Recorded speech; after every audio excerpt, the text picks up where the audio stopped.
On the 10th of September 2023, the man of God gave a prophetic message regarding floods in the city of Cape Town.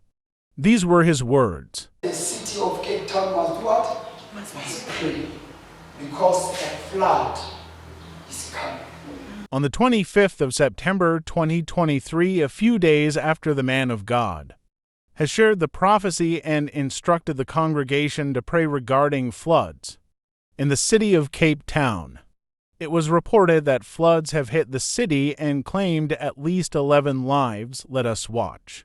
Well, yet another cold front has made landfall today as the Western Cape battles widespread flooding, damage to infrastructure and roads. Thousands of people have been adversely affected, with many seeking shelter at community halls and even churches. Authorities continue to assess several areas where roads, in fact, have also been washed away.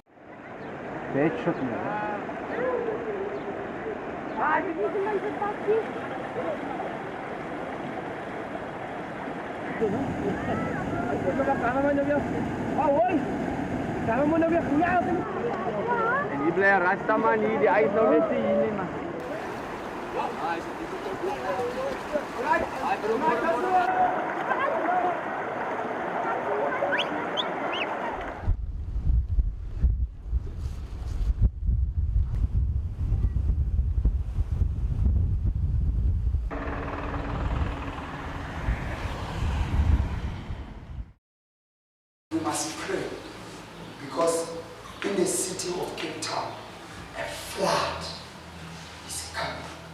Are you listening? The Bible says, a prophet shall speak to see that which he will see what? To see accomplished.